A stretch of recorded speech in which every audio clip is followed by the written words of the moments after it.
Bonjour à toutes et à tous.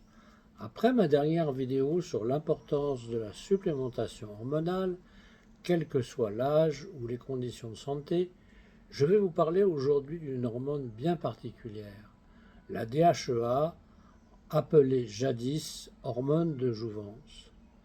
Pourquoi ce qualificatif d'ex-hormone de jouvence? On a cru, avant les années 2000, que c'était bien le cas, et surtout avant la publication de l'étude DHEAge en avril 2000 réalisée par le professeur Étienne-Émile Beaulieu et le professeur Sylvie Legrain. Cette étude avait été promue par l'assistance publique des hôpitaux de Paris et le protocole avait pour objectif d'évaluer l'intérêt d'une supplémentation quotidienne en DHEA chez le sujet âgé de 60 à 79 ans dans les deux sexes. Pendant un an, l'étude a comparé un groupe placebo et un groupe supplémenté avec 50 mg de DHEA. Cette supplémentation a permis aux femmes de constater une amélioration de leur densité osseuse et de leur libido. Hommes et femmes ont vu leur peau bénéficier d'une certaine régénérescence. Surtout, l'étude a confirmé l'innocuité, c'est-à-dire l'absence d'effets secondaires importants aux doses utilisées. Seulement quelques cas réversibles d'acné et d'augmentation de la pilosité. On trouve à ce jour, dans la littérature médicale, plus de 5000 études sur la DHEA. Pour ma part, j'ai l'habitude de faire réaliser son dosage, surtout à partir de l'âge de 50 ans, chez les personnes fatiguées ou voulant prévenir le vieillissement. Mais il m'est arrivé parfois de le proposer à des personnes plus jeunes qui étaient en grande difficulté. Si cette hormone n'est pas la fontaine de jouvence que l'on avait cru percevoir, elle fait partie d'un panel d'autres hormones, comme la testostérone, mais aussi les hormones féminines, œstrogènes, progestérone, qu'il est important de doser en cas de symptômes de fatigue, de perte de libido et même de signes cognitifs. Le dosage sanguin de la DHEA, c'est-à-dire de la déhydroépiandrostérone, est aussi trop rarement demandé. On l'a improprement appelée à ses débuts, cette hormone de jouvence, car effectivement c'était la mère de toutes les hormones stéroïdes. Si vous demandez à votre médecin traitant de vous prescrire un dosage de la DHEA, n'oubliez pas de lui rappeler que le rédigé de l'analyse sanguine est dosage de la S-DHEA, c'est-à-dire dosage du sulfate de DHEA. On peut aussi doser la DHEA libre dans les urines de 24 heures ou dans la salive.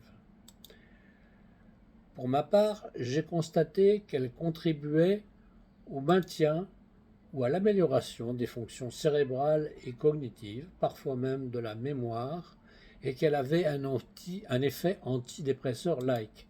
C'est d'ailleurs pour cette raison qu'il est recommandé de prévenir son médecin s'il vous prescrit des médicaments antidépresseurs, car la DHEA peut en modifier les effets.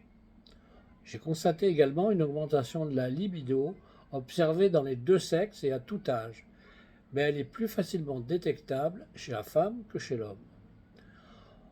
On a aussi, et je l'ai aussi utilisé pour améliorer la fertilité et pour l'immunité, ce qui reste plus difficile à prouver, mais je connais de nombreuses personnes qui pour cette raison ne veulent plus se passer de DHEA comme elles ne veulent pas se passer, surtout en automne et en hiver, de vitamine C, de zinc ou de vitamine D.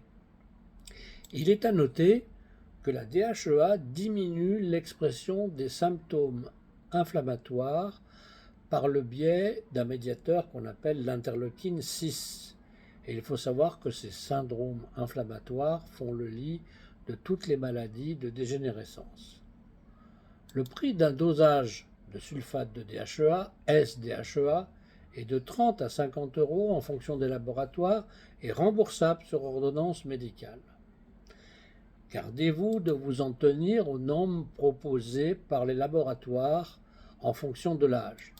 il faut considérer des normes optimales, quel que soit l'âge, du patient à 5000 nanogrammes par millilitre chez l'homme et 4000 chez la femme. Vous trouverez la DHEA en pharmacie sur prescription médicale ou sur Internet.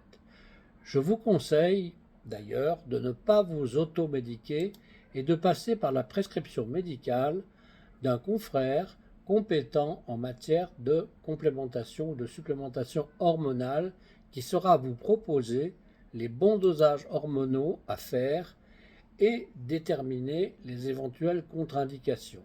Par exemple, l'existence d'une maladie sensible aux hormones, on pense bien entendu à la prostate, la grossesse, la pratique d'un sport de compétition quel qu'il soit, où la DHEA est considérée par les autorités comme un dopage.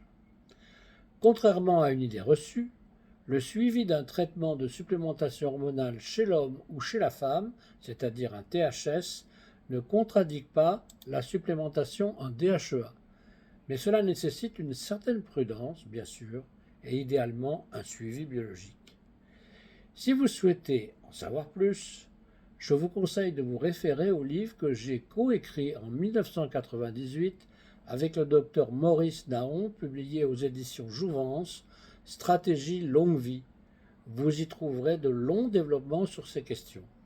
Le livre est actuellement épuisé, mais j'ai vérifié qu'on le trouvait encore sur Amazon. Je vous remercie et je vous retrouverai dans une prochaine vidéo.